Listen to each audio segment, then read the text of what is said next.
Барын жакшы бир маанайга салып жүргөн, тартипке салып жүргөн топтун жетекчиси Айтмамбетова Зуфра эжеге бир кыздар келиңиздер, ортого чакыралы. Келиңиз Зуфра эже.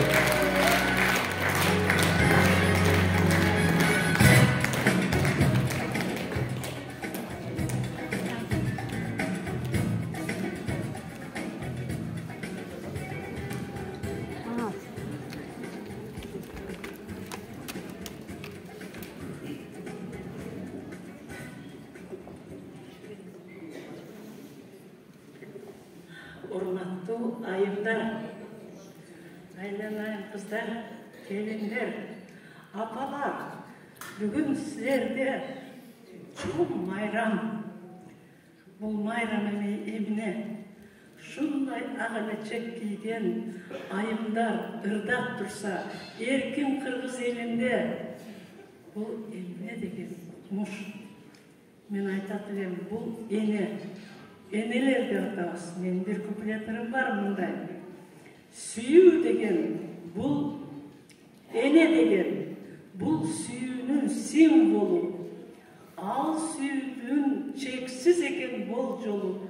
Кан жанынан ыңаалаган үн чыгып, бул дүйнөгө адам келет бир жолу. Аял, эне көйтүп аткан, кыргыздарды көйтүп аткан, барлык жагынан күчүн берип, сүтүн берип, бактысын берип, балдарды чоңойтуп, булар энелер. Мына бүгүнкү күндө ушинтип ырдап, жакшынакай көңүл ачып жүрүүгө булардын эң бир орду абдан жакшы кылат. Адам канчалык карыса да анын жүрөгү жаш болот. Ошо өзүнүн жаштыгын элге берет, сүйүүсүн берет, тарбиялайт. Мына 7 жылдан бери көрдүңөр ак элечек айымдар кандай жарашат, кыргыздын элечеги укмуш жарашат. Кийимдери эмне деп айтсак эми сөз жетпейт. Ошо майрамдар менен майрамдарды куттуктаймын. Айланайына бүгүн 7 жылдык майрамдар болуп атыптыр. Бул алыска кетсин, дагы аман болгула. Аркаңардан ээрчиткиле кыздарды, айымдарды, келиндерди, жолуңар узак болсун. Балдарды чоңойткула, тарбиялагыла, жашагыла, ырдагыла, үнүңөр шаңкылдап, бүт дүйнөгө угулсун.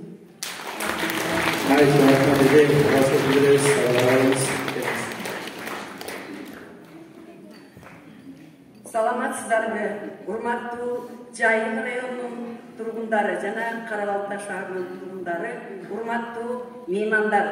Бүгүнкү сиздердин жаркырап, жайнап, ушул апалардын жетинин бири кыдыр дегендей 7 жылда бир жолу отчеттук сиздердин алдыңыздарда концерт берип, булар эмне кылып атат, кандай кылып жүрөт, кандай нерселердин баардыгын жасады, кандай коомдук иштерге активдүү катышкандыгы тууралуу сиздердин алдыңыздарда 7 жылдык отчеттун берип отурат.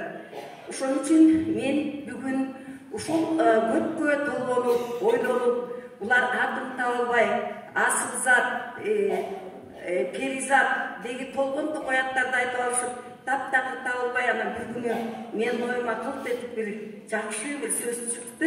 Булар энелер жаштарга насаат айтса кандай болот? Баягы ошон үчүн сиздердин атыңыздарды туура көрсөңүздөр, эне насааты деп атайлы деп, ошондон бери бул топ эне насааты болуп айтылып, атына заты жарашып, алыскы көчмөндөр оюнуна дагы катышып, Таластагы дагы, Ысык көлдөгү дагы, бардык республикада, областта, районда болгон, шаарда болгон мероприятиялардын бардыгы тең бул иштер жок, эч убакта өтпөйт. Ошондуктан бул эне деген ыйык нерсе, эне асылзат, эне ойчул, энесиз эч нерсе жаралбайт. Эне аркылуу бардыгы тең, эне аркылуу жаралган.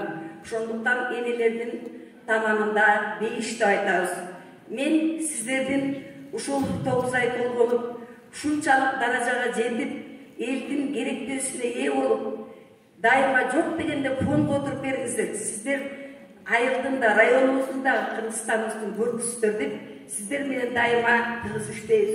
Ошондуктан сиздерге биринчи байлык ден соолук, ишиңиздерге ийгилик, үй бүлөңүздөр менен аман болуңуздар дагы, бар болуңуздар.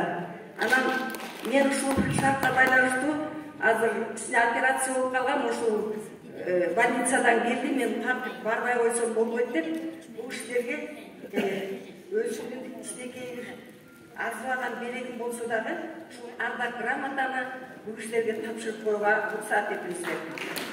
Ардак грамота жайыл райондук маданият бөлүмү Кыргыз Республикасынын президентинин инсандын руханий адил-акылактык өнүгүүсү жана дине тарбиясы жөнүндө улуттук нарк жөнүндө жарлыгын аткарууга, ошондой эле маданияттын жана көркөм өнөрдүн өнүгүүсүнө кошкон салымы үчүн эне насааты шайыр аталары фольклорлук тобу сыйланат.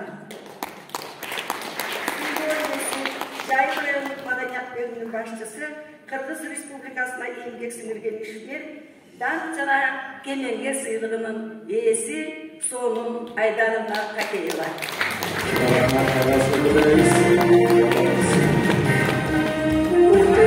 Сине болсо дагы чачагында, чалыкканда, плов басып жешип артынан бир көп чай ичип дем алсын деп, атайын заказ менен Ташкенттен бир кичинекей сервисти тапшырып коюуга өзүмдүн атыман уруксат этим.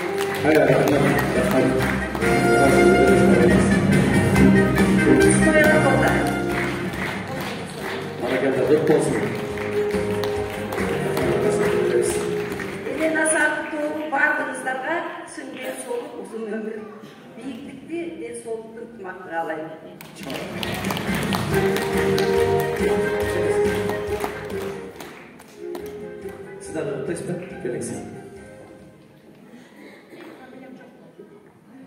Арбаңыздар, кымбаттуу жердештерим, Жайыл районунун тургундары, туугандары, мен Бектенова Бибира Биялиевна, ушул Карабалтан Кумарык айыл билесиңер, ошол жерден кыз болом, жазуучумун.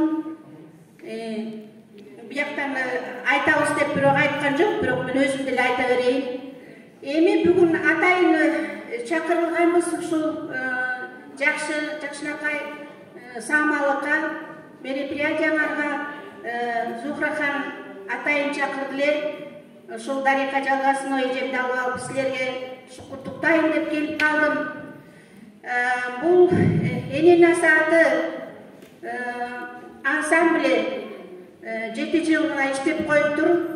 Булар ушу элибизди, журтубузду ушу руханий, эстетикалык тарбия берип, ушу өздөрү тайэне, апа, эне, чоң эне болсо дагы ушу экинчи жаштыгы менен ушунчалык жүрмөдөн эмгектенип атканга мен ушунчалык кубанам, куттуктайм Зухрахан.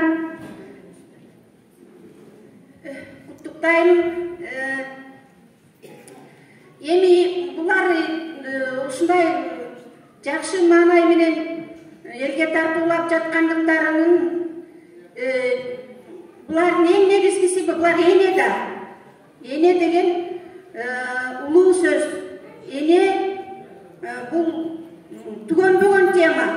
Бул мухит, терең мухит, океандай. Анын чети оюлбайт, эне жөнүндө айта берсе. Булар жана алды элеп эне багып атпайбы? Алды деген сөз Алланын сөзү экен. Бул энелерди керек болсо падиша дагы тактысынан туруп келип таазим этип, ошого энеге таазим этип жүгүнүп салам берет.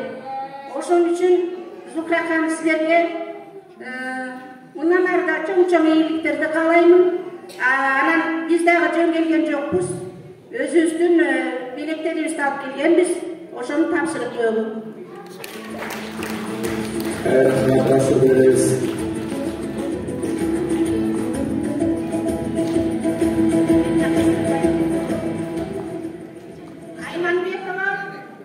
Айманбетова Зухрахан грамота жана медаль менен талант талантты инсан медалы менен сыйланат. Ko'cha qo'l qo'yganingizdan talantli inson sevimli olsun ejesiga.